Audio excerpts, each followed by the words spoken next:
अपने जीवन में बहुत से रहस्यों को उजागर होते हुए देखा होगा। आज के समय में साइंस इतना ज्यादा विकसित हो गया है जिसकी आप कल्पना भी नहीं कर सकते।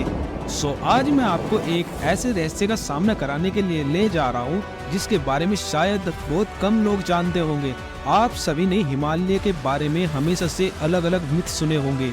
वहाँ दूसरी दुनिया के लोग रहते हैं या फिर वहाँ येती को देखा गया है। ऐसे मिथ्स आपने हमेशा से सुने होंगे। येती बेसिकली मंकी के जैसे दिखने वाला एक राक्षस होता है जो हिमालय में सदियों से रह रहे हैं। अगर वाकई में हिम मानव होते हैं तो वे हिमालय जैसी जगह पर क्या कर रहे हैं जहाँ दूर दूर तक खाने का और सिर छिपाने का कोई माध्यम नहीं है। ऐसी वीरान जगह पर वो सदियों से क्यों छिपे हुए हैं? एक साधारण इंसान के लिए हिमालय की बर्फ में रहना लगभग असंभव है। जब साइंस ने इन सवालों को पौराणिक ग्रंथों में खोजने का प्रयास किया तो उन्हें पता चला येती हिमालय में किसी ऐसी जगह की रक्षा कर रहे हैं जो अभी तक इंसानों के सामने नहीं आई है। हिंदू ग्रंथों के अनुसार हिमालय में ज्ञानगंज नाम की एक अदृश्य जगह है, एक ऐसा शहर जहाँ किसी की भी मृत्यु नहीं होती। इस जगह के बारे में कहा जाता है कि यहाँ रहने वाले हर किसी का भाग्य पहले से ही निश्चित होता है। माना जाता है कि यहाँ हर एक युग के चिरंजीवी रहते हैं। ये कलयुग के वो 7 चिरंजीवी हैं जो कलयुग के अंत में फिर से बाहर आएंगे, जिसमें सबसे पहले है परशुराम, दूसरे नंबर पर है बाली, फिर हनुमान, विभीषण, ऋषि व्यास, कृपाचार्य और अश्वत्थामा। ये सभी 7 चिरंजीवी अभी तक इंसानों से छिपे हुए हैं और अभी तक इनका कोई नामो निशान या क्लू सामने नहीं आया है। प्राचीन ग्रंथों को और गहराई से डिक्रिप्ट करने के बाद इनके वास्तविक रूप को खोजने का काम किया गया।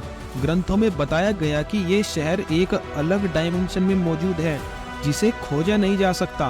केवल सिद्ध पुरुष या ऋषि मुनि इसे अपनी योग साधना के बल पर देख सकते हैं।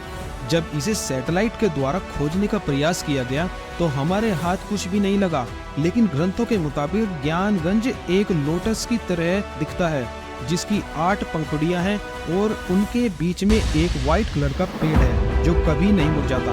माना जाता है कि इस शहर की खास बात यह है कि ये उन चीजों को इकट्ठा कर रहा है जो यहाँ से विलुप्त हो रही हैं। मतलब जैसे बहुत सी प्रजातियां, चाहे वो पेड़, पशु पक्षी, चाहे कुछ भी हो, वो हमारे बीच से विलुप्त होकर वहाँ इकट्ठा हो रही हैं। और जब कलयुग का अंत होगा और नए युग का प्रारंभ होगा तब वो सब फिर से बाहर आएंगे और जीवन फिर से शुरू होगा। ऐसा नहीं है कि केवल हम लोग इस रहस्य का पता लगाना चाहते हैं, बल्कि चाइना के लोग इस शहर के होने का दावा करते हैं और वो इस शहर को पिछले कई सौ सालों से खोजने का प्रयास कर रहे हैं।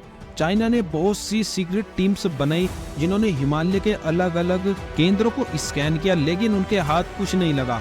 और जब ये बात अमेरिका जा पहुंची, अमेरिका के राष्ट्रपति फ्रैंकलिन रोजवेल्ट ने जब इसके बारे में सुना तो उन्हें विश्वास नहीं हुआ। जब उन्होंने ग्रंथों में इसके होने के सबूत देखे तो वे भी इस रहस्य को खोजने में लग गए और उन्होंने हिमालय में छिपे अदृश्य शहर को शांग्रीला नाम दिया। रोजवेल्ट ने यूएस के नेवी एयरक्राफ्ट कैरियर को शांग्रीला नाम दिया है।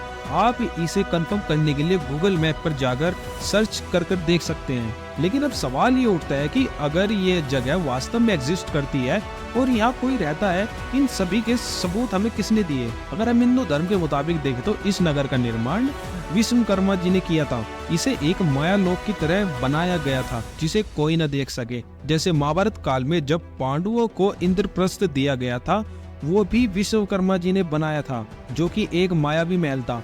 कहा जाता है कि ज्ञानगंज में सैकड़ों ऋषि मुनि हजारों सालों से ध्यान में बैठे हुए हैं और इन सभी की जानकारी सबसे पहले स्वामी विशुद्धानंद परमहंस ने लोगों को दी थी। इस शहर का एरिया उन्होंने 10 स्क्वायर किलोमीटर का बताया है। 4th डायमेंशन का जिक्र महाभारत, वाल्मीकि रामायण और वेदों में भी है। एक इंग्लिश राइटर जेम्स हिल्टन ने अपनी बुक में लास्ट ओरिजिन में इस जगह का जिक्र किया है।